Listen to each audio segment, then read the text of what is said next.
En representación del equipo. Bueno, para ir cerrando un ratito, vamos a tratar de contarles cuál es nuestra experiencia en salud, en el pequeño equipo de experiencia de usuario, pero un gran equipo de desarrollo y de otras disciplinas que han hecho productos increíbles en el hospital italiano. Así que lo que le queremos contar, no sé si vale la pena que vuelva a dar contexto del hospital, ya todos conocemos lo que es el hospital, ya está, ¿no? Vamos. Pero sí es interesante el modelo que tiene in-house el hospital, sobre todo teniendo en cuenta que se divide en capa clínica y capa administrativa. Todo el desarrollo in-house que hace el hospital tiene que ver con estos dos ámbitos. Y para eso, trabajando desde lo que es ingeniería de software, bueno, aquí lindo, ahí va. Se tuvieron que incorporar tecnologías de información para poder modificar esto. Las historias clínicas electrónicas, estructuradas, con suerte, en algunos otros hospitales no tanto, pero el papel como forma de registro. A partir del cambio con estas tecnologías surgen nuevos problemas que tienen que ver con cómo recuperamos esa información y cómo esa información que recuperamos tenga valor para completar una tarea y entender los procesos que necesitamos cumplir. Así que desde el Departamento de Informática en Salud, el modelo es interdisciplinario. Aquí mostramos solo 3, pero en realidad hay muchas más áreas que participan continuamente en todo el proceso de desarrollo. Y es una riqueza importantísima el hecho de que todos estemos volcados a trabajar en un producto para darle valor. No sé si conocen esta imagen, pero es muy conocida en todo lo que es el ámbito de experiencia de usuario y hace referencia a cómo se pensaba el diseño solo como diseño, en donde lo que se trata de hacer es algo un poco lindo, cómodo y que lleve adelante. Pero en realidad, la experiencia de usuario analizaba la estrategia de diseño y veía qué necesidades tenía el usuario para llegar a su punto, a su necesidad, a su objetivo. Pero muchas veces lo que nos encontramos es que la experiencia de usuario está muy volcada a todo lo que es e-commerce. Así que el objetivo final de negocio por ahí es una conversión. Para nosotros, en nuestro ámbito, no sé por qué quedó así, es pensar la experiencia de usuario desde la práctica segura. Ahí tenemos un cambio muy importante en reformular todas las técnicas que tenemos de experiencia de usuario como para aplicar en este ámbito. Pero básicamente es esto, es poder orientar los objetivos de negocio hacia los objetivos de usuario. Pararnos en la mitad, entender las dos cosas y generar un equilibrio para que en cualquiera de los dos aspectos haya una ganancia y un valor. Por lo tanto, los objetivos que teníamos como equipo de experiencia de usuario es diseñar aplicaciones que realmente sean útiles, que mejoren prácticas asistenciales y que le permitan y le faciliten a los pacientes el acceso a los datos de su historia clínica. Y por otro lado, como gran objetivo de negocio, además de la seguridad del paciente, es lograr una adherencia de uso, que realmente utilicen lo que diseñamos. Porque hemos tenido experiencias en donde se desarrolla algo sin pensar en una necesidad específica y ese proyecto queda en la nada. Tenemos varios ejemplos en los que se suben a producción y no se tocan durante meses porque no les sirve. ¿Tocan? Así que el modelo es un campo profesional que es nuestro, el de experiencia de usuario, que tiene que ver con esto de pensar y diseñar la relación que tienen las personas con servicios y productos. ¿Y cómo lo hace? A través de una metodología, que es un proceso que es el de diseño centrado en el usuario, un proceso iterativo, en donde se incorpora al usuario al principio de ese proceso, y a través de disciplinas que nos ayudan a medir y a entender y a generar y jerarquizar sus contenidos. Tiene que ver con usabilidad, tiene que ver con arquitectura de información y diseño de interacción y otras disciplinas más. Pero básicamente es el modelo. Un campo profesional que trabaja desde un proceso con diferentes especialidades o disciplinas. Y la metodología que aporta la experiencia de usuario son varios los modelos. A nosotros nos ha servido mucho el design thinking. No sé si alguna vez escucharon sobre el pensamiento de diseño, pero es una forma de hacer una bajada fácil en equipos de trabajo. No voy a explicar todo el proceso de design thinking que tiene que ver con la innovación, pero podemos hacer un raconto muy, muy grosero en etapas. Las dos primeras que tienen que ver con empatizar, que es centrarse en el usuario, entender el usuario, y la cuestión de la convergencia en definir cuál es el problema del proyecto que estamos llevando adelante.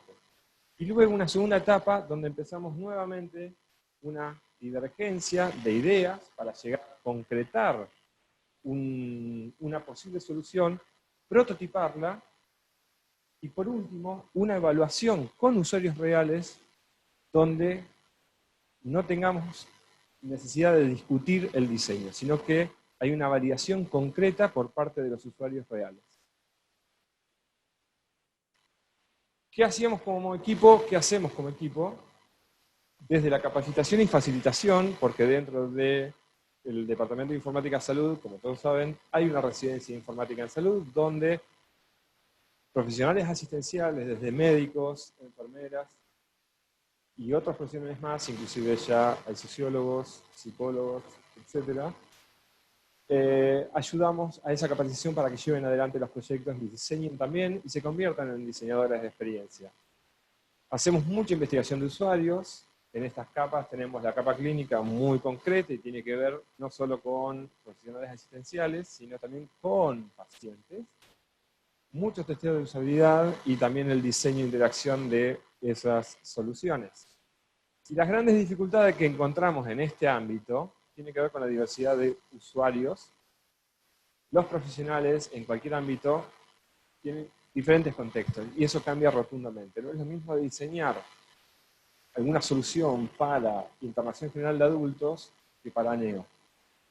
Los usuarios, los contextos son totalmente diferentes. Pensar en unidades ya cambia. No podemos, en adultos estamos pensando en kilos, en neo estamos pensando en gramos. Así que la forma de diseñar y de entender cómo debe ser para cada uno establece que según esos contextos las tareas pueden llegar a ser las mismas pero varían. Así que esa diversidad en esos tres puntos es la gran dificultad que hay para trabajar en salud. Y luego tenemos lo que la abuela dice, que cada médico tiene su librito. Es así. No es lo mismo la medicina en Estados Unidos que la medicina en Argentina. No es lo mismo la medicina en Tucumán que en Buenos Aires, y no es lo mismo la medicina en el hospital italiano que en el hospital de clínicas. Esa diversidad también hay que tenerla en cuenta, y es para investigar, es entender cómo se trabaja, es entender qué es lo que hacen. Y por supuesto los protocolos de seguridad. Nosotros trabajamos para tratar de facilitar muchas tareas, pero existen protocolos de seguridad que no podemos romper y que hay que mantenerlos, así que esa dificultad también es algo que tenemos que tratar de respetar y tratar de mantener. Otras de las dificultades son las reglas de negocio muy dinámicas, cambia continuamente, hay muchas investigaciones, hay legislación, etc. Así que pueden llegar a haber cambios de muy poco tiempo y muy importantes. Y también tenemos una dificultad importante, esto es en todo el ámbito de experiencia de usuario, pero en salud, el reclutamiento de usuarios, de personas, se complica por estos dos aspectos. Del lado de los profesionales asistenciales, la saturación de trabajo es real y están quemados. Realmente están quemados. Salen de una guardia, entran a otra, tienen cantidad de pacientes, etc. Así que la interrupción de un proceso les genera bastantes inconvenientes. Así que hay que planificar muy bien, cuesta conseguir Y además, si estamos definiendo un universo muy específico para todo lo que tenemos que investigar, también genera. Tenemos la posibilidad en el hospital de tenerlos ahí, así que eso nos facilita un poco, pero a la vez es difícil. Y por el lado de las personas, de los usuarios, de los pacientes, todos están en situaciones delicadas. Están en carne viva, están en un lugar en donde no quieren estar. Así que, sea paciente, sea acompañante, o sea una persona por X causa que esté dentro del hospital, una situación delicada a la que hay que acompañar y hay que tener cierta sensibilidad para poder llevar adelante un trabajo de relevamiento. Pero nuestro trabajo hace énfasis en varias cosas, pero nos centramos como en estas 4 muy importantes. Y ayer las chicas en la parte de la mañana del track han ido nombrando cada uno de estos aspectos de diferentes formas. Pero vamos a ir desglosando. Bueno, hice un spoiler importante. Lo primero tiene que ver con agilizar los procesos asistenciales. ¿Cómo hacemos esto? Esto se emparenta directamente con la investigación de usuarios. ¿Cómo hacemos para entender y meternos en un problema? ¿Cómo hacemos para saber cuál es la necesidad real de un usuario, de una persona que tiene que cumplir con tareas muy complejas? Y esto tiene que ver con incorporar a esa persona, ese usuario real, al proceso de diseño. Y tiene que ver con la investigación. Esto que hicimos fue un taller participativo con enfermeros para que nos cuenten el día a día desde que se bajan del colectivo hasta que se van del hospital y se vuelven a subir del colectivo. Entonces nos contaban ellos, a partir de una protopersona que habíamos creado, para que no hablen de ellos mismos, sino que de un enfermero creado para esa situación, entonces que nos contaran la vida de Oscar Lescano, que así le hemos puesto a nuestro arquetipo. Y desde ahí ellos fueron armando todo un proceso que decantó en un journey, pero desde ahí, desde esa investigación, nosotros pudimos entender claramente todo el proceso, todas las tareas, todos los puntos de dolor, y desde ahí empezamos a detectar cuáles eran las oportunidades de mejora para diferentes proyectos. La investigación de usuarios tiene que ver con ir a conocer el lugar, el contexto, tiene que ver con entrevistar a gente que realmente está trabajando y observar qué es lo que hacen y cómo lo hacen, cuáles son las herramientas que utilizan en ese momento, cómo lo logran, cómo logran superar los puntos de dolor que tienen, y desde ahí nosotros vamos entendiendo cuál es la situación y cómo la podemos resolver. Vamos. Sí, también estuvimos en quirófanos.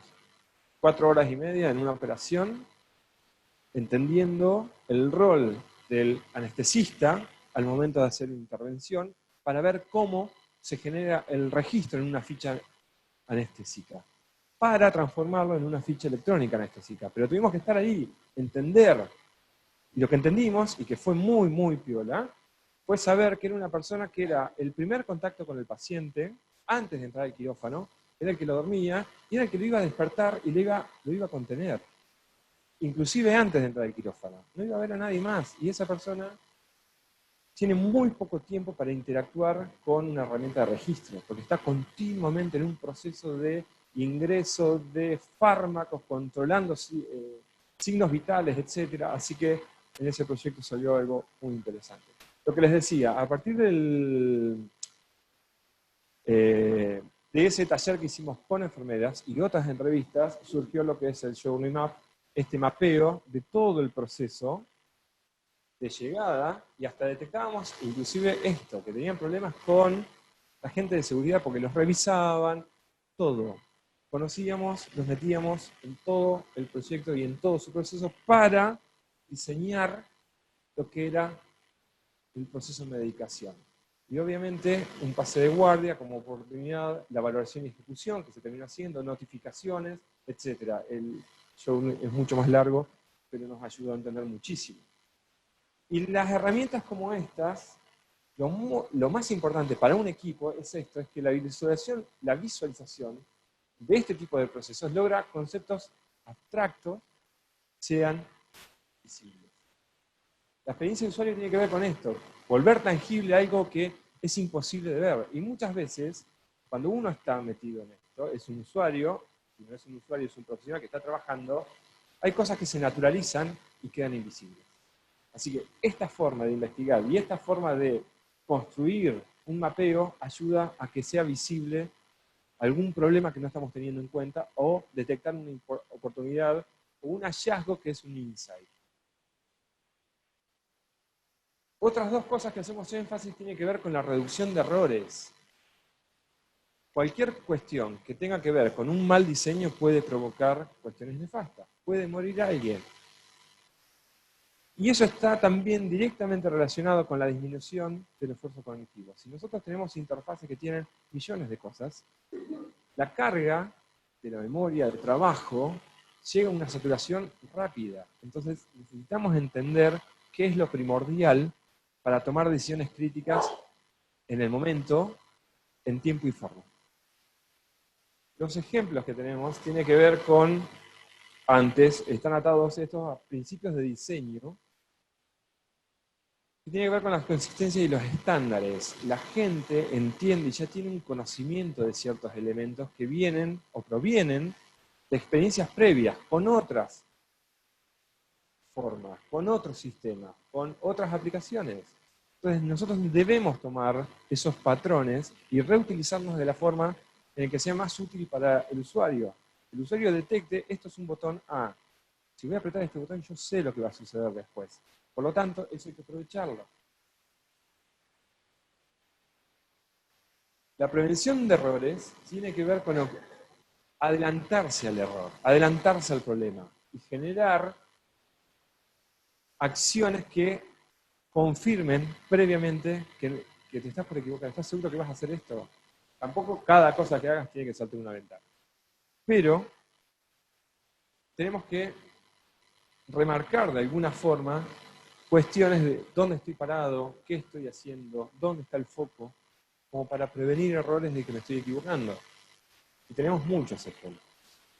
Esto era la ficha electrónica, la ficha anestésica estructurada. Bueno, salto mal. Creo que podemos equivocarnos mucho y feo en la recuperación de información de una ficha como esta, que es real. Sobre todo porque muchas veces se completaban cuando terminaba la operación. Es una realidad. No tienen tiempo para hacer la ficha en el momento. Por lo tanto, dibujaba lo que me acuerdo. Puede ser un excelente profesional y tener una memoria fotográfica excelente y volcar la información, pero realmente deja mucho que desear. ¿Es un registro? Por supuesto. ¿Sirve? Sí. ¿Es seguro? No lo sé. Por lo tanto, con todo lo que hicimos, convertimos esa ficha en lo que es la ficha electrónica anestésica.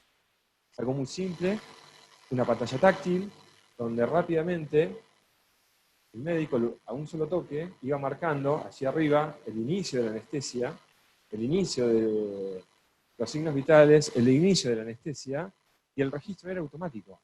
Mínima interacción. No tengo que estar pensando cómo lo voy a grabar, cómo lo voy a guardar. Y ahora salta 8. Otra cuestión que está muy ligada a lo que es la disminución de la carga cognitiva es la memoria del usuario. Entonces necesitamos que sea visible solo lo que necesito. Este es un ejemplo muy común que se encuentra en internet continuamente y la abuela no entiende cómo subir el volumen y apagar el teléfono, apagar el televisor. Entonces, ¿cómo modifico ese control para que esté solo lo que necesito? Así que en ese sentido, ¿qué es más fácil? ¿Qué modelo? ¿Este o este? Simple. Es qué es lo importante, cuál es la tarea, cuál es el contexto, qué es lo que necesito. Y otro, para que atajen a lo que estamos viendo, tiene que ver cómo acercamos el mundo real a una interfaz. Y esto era un ejemplo que siempre usa Gelo. El tema de que un calendario arranque un domingo, cuando nuestro modelo es un lunes.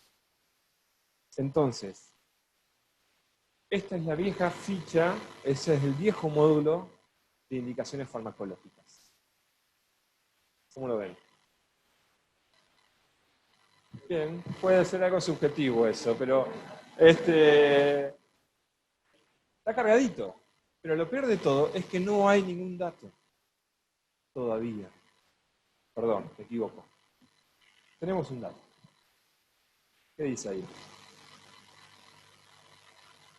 Del 14 de julio del 2013, 17 horas, al 15 de julio del 2013, 16:59 horas. ¿Es un día natural para nosotros? ¿Cómo es el día para nosotros? Es 0:23. Y esto fue un diseño que venía atado a un proceso de distribución de fármacos. Una confusión de contexto, de tarea y de usuario. Después tenemos mucha información aquí arriba que tiene que ver con paciente, un menú, etc. Pero fíjense, indicaciones generales, parentales continuas, farmacológicas, endovenosas y separado no endovenosas. Y no tenemos nada todavía cargado. Entonces hay una gran carga cognitiva para el usuario que tiene que estar identificando y aprendiendo esto continuamente. Entonces, cuando hacía desde indicar, ¿cuál sería el botón para iniciar? Indicar acá, agregar acá sería, ¿no? Bueno, agrego, se abre una ventana en donde tengo un buscador para buscar el fármaco, está todo en mayúscula, está todo mismo color, y luego un hermoso formulario donde está todo, porque tiene que estar todo siempre. El debe ser es que académicamente tiene que estar todo para poder hacerlo todo en todo momento. ¿Es correcto? Sí, tiene que estar todo. Pero, ¿qué es lo primero que tengo que hacer y qué es lo que usualmente más utilizo? Y ahí sí tenemos un fármaco cargado. 1. Imaginen esta lista con 25 indicaciones farmacológicas, 10 no farmacológicas, una parental, sondas, control de glucemia, era interminable. Así que, basándonos en estos principios que dijimos de reducir errores y bajar la carga cognitiva, trabajamos lo que fue el rediseño del módulo de indicaciones. En principio, son las 9 del sábado. Punto. Es un día completo. Antes llegaban a las 3 de la tarde y si tenían que indicar para el mismo día a las 6 de la tarde, tenían que dar vuelta de hoja e indicar en el otro día. Esto es todo aquí. Así que tengo el botón con la acción para indicar. Me abre un formulario en donde tiene un modelo conocido que son los filtros, porque ya lo conozco del Mercado Libre y de todos los sitios que busco pasajes. Y desde ahí puedo escanear rápidamente primero el fármaco que estoy buscando y luego empezar a ver la potencia y otra información, pero que es más secundaria. Pero ayudo a un escaneo de la información que necesito encontrar rápidamente. Cuando elijo el fármaco, tengo un formulario para configurar esa indicación, pero las cuestiones que no hago siempre, que son la dilución o calcular dosis, está un clic. Jerarquizamos la información importante. Y luego indicamos y nos queda una línea con la indicación limpia. ¿Qué mandamos? ¿A dónde me fui? Bien, volví. Tenemos el fármaco dado, en qué dosis, en qué forma, la vía, la frecuencia que vamos a tener, y ya está. Y si quiero renovarla, tengo el botoncito para renovarla. Claro, ninguna carga, directo, tarea simple para el usuario que mejore su práctica. Esto versus esto. Simplicidad.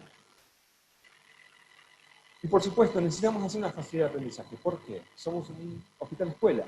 Por lo tanto, todos los años, en julio, entran cerca de 600 residentes que van a entrar directamente en su primer año de residencia y son los que más van a utilizar la historia clínica. Y con poca asistencia, porque nadie va a estar ayudándolos tanto. Por lo tanto, necesitamos reducir esa curva de aprendizaje con todos los principios que hablamos recién y además necesitamos entender modelos mentales. Los modelos mentales, nos decía Norman, un viejito muy, muy piola, son estos modelos conceptuales que nos ayudan a entender cómo funcionan los objetos. Y obviamente tienen que ver con experiencias previas de qué es lo que conocemos, sobre todo con los objetos. Si nosotros no entendemos de qué se trata algo, o el modelo de diseño es, bueno, tengo el modelo mental del diseñador o el informático, que piensa un requerimiento y lo escribe en un librito así. Y se lo pasa al desarrollador, que nunca participó del proyecto, tiene un modelo mental propio, lee eso y hace lo que le parece que le pidieron. Entonces, hacemos un software que el usuario dice, ¿qué carajo es esto? Eso también lo dice Norman.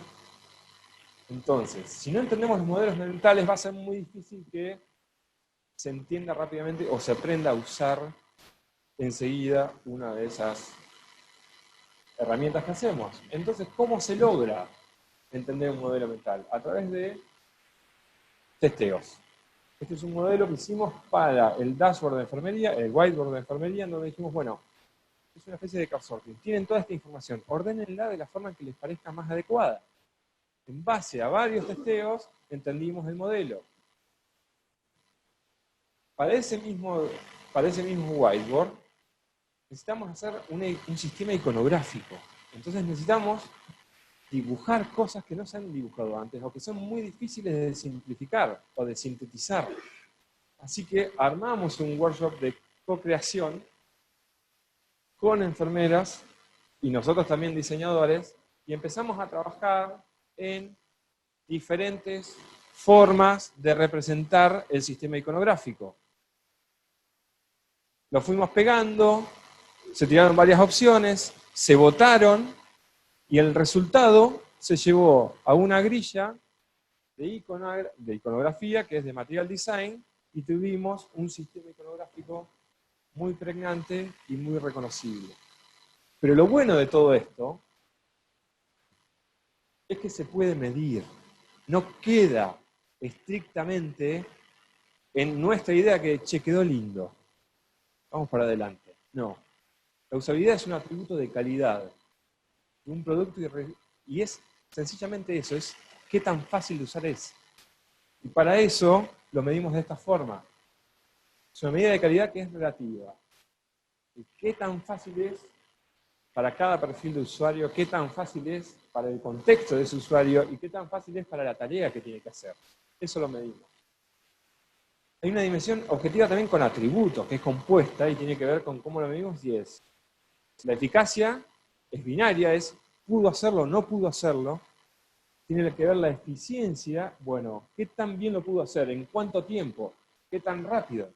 ¿Costó memorizarlo? ¿Costó aprenderlo? ¿Cuántos pedidos meses de ayuda tenemos de un mismo usuario que entra cada 6 meses y no entiende cómo hacerlo cada vez que entra? Y obviamente podemos medir la disminución de errores que tiene desde esto. Y obviamente que hay una dimensión subjetiva, que es la de satisfacción que se puede medir con un SUS, con NPS, hay una serie de formas de medirlo. Así que nosotros medimos lo que hacemos. Este testeo es un click test en donde teníamos el dashboard para la enfermera y la técnica tiene que ver con hacerle una pregunta. En el momento que se hace la pregunta tiene la posibilidad de hacer un solo clic para marcar dónde está ese dato.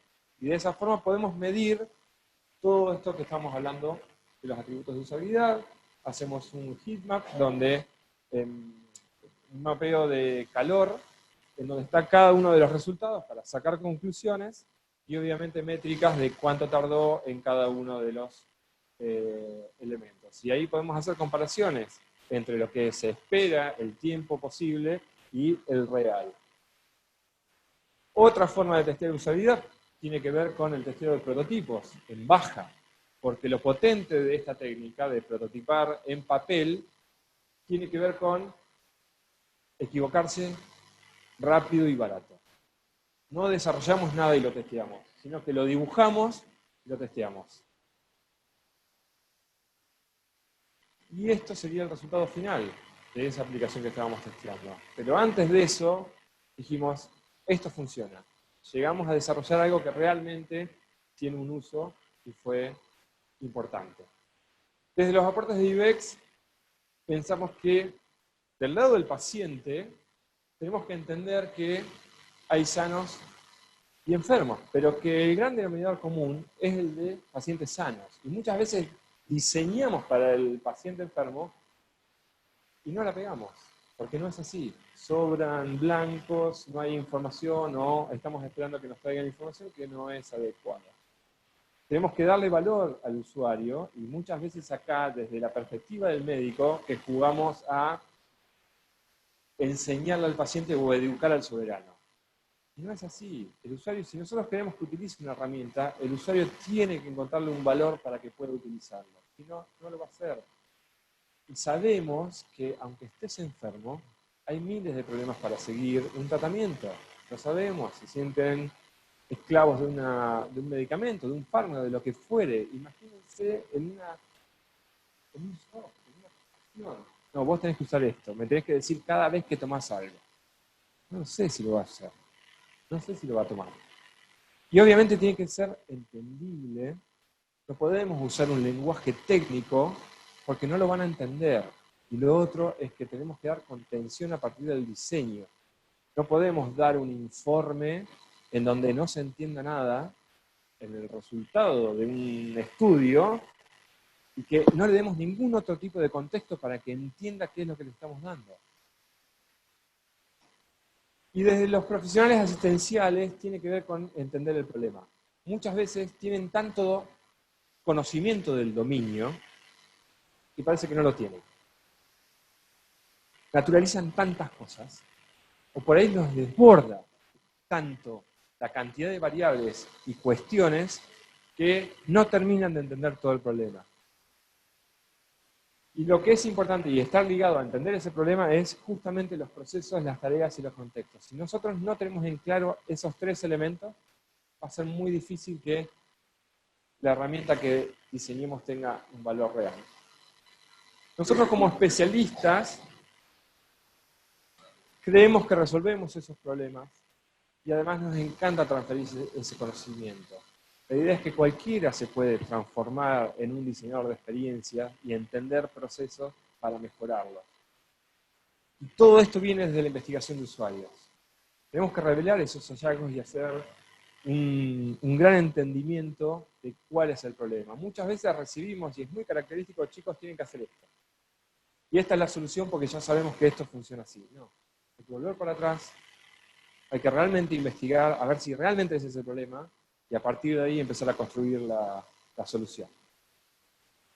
Y el impacto que tiene en salud, lo que hacemos, es este cambio de paradigma de lo que hablamos del papel a lo digital. Y hay un patrón que encuentro mucho, es de querer trasladar el papel a una pantalla. Tengo el formulario este que nos refunciona, hagámoslo igual en la pantalla. No anda. La relación que yo tengo con una interfaz mueve un montón de disparadores que son totalmente diferentes al papel. Entonces, ahí tenemos un impacto importante que es entender ese contexto y trabajarlo. Lo teórico versus lo cotidiano me gusta porque muchas veces trabajan desde el debe ser. La bibliografía dice que esto es así. Se rompen los guardapolvos defendiendo eso, pero cuando vas a la trinchera, cuando vas al contexto, no lo cumple, en absoluto, porque no tienen tiempo, porque están desbordados, porque no quieren, etc. Entonces, hay que adaptar eso teórico y hay que adoptar lo que están haciendo por X causas, mientras sea seguro para el paciente, pero conjugar eso para lograr tener un impacto. El cuerpo cultural del registro clínico tiene que ver en... La historia clínica electrónica ya no es del médico. Perdón, la historia clínica ya no es del médico, es del paciente. El registro ya lo ve el paciente, por lo tanto la forma en que voy a registrar no es la misma que cuando lo hacía en papel. Lo bajaba a papel, me lo guardaba para mí, lo escribía para mí porque lo entendía yo.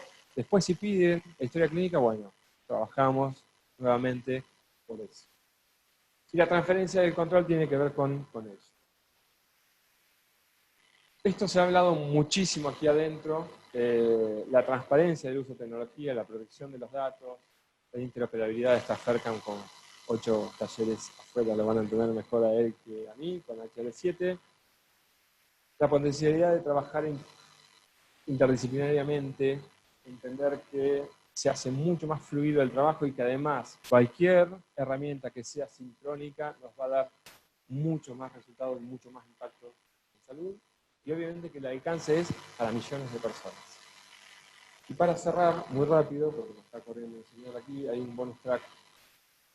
Para que empiece la historia, para que empiece la experiencia de usuario, no estrictamente para el desarrollo de soluciones.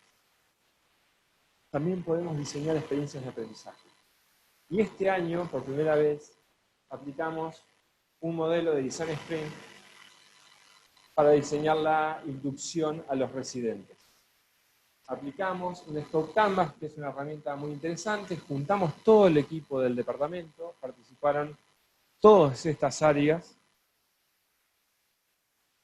generamos este mapeo en el que definimos entre todos cuáles eran las necesidades de la inducción, el propósito, los objetivos, las acciones y las métricas. Dejamos muy en claro qué es lo que teníamos que hacer y qué era lo que deseábamos hacer. Y a partir de ahí establecimos 5 días para que los residentes en esos 5 días se dedicaran exclusivamente a este workshop. Y lo arrancamos. Eran todos los residentes, empezamos a contarles, era una especie de onboarding, en donde le íbamos contando absolutamente todo, los mandamos a indagar, los hicimos trabajar, entendieron de ideas, empezaron a votar ideas, los volcaron a una matriz de afinidad para ver cuál era viable o cuál era la más creativa, decidieron cuál, tuvieron gestión de proyectos, entendieron qué era gestión, desarrollaron actas de construcción, definieron un montón de cuestiones, prototiparon, las probaron y finalmente entendieron todo lo que era un ciclo de vida de un producto. Y lo más interesante es que en las lecciones aprendidas el impacto que habíamos definido y los objetivos que habíamos definido se cumplieron enormemente. Entendieron todo, quedaron muy contentos, sabían, al lunes siguiente sabían cómo encarar todo. Lo interesante es que lo podemos medir también. Así que establecimos un NPS que nos dio 100, todos contentos. El impacto fue altísimo, trabajar para dentro del equipo, preparar gente que iba a estar mucho más predispuesta y entender cuál era su rol dentro de esto. Gracias.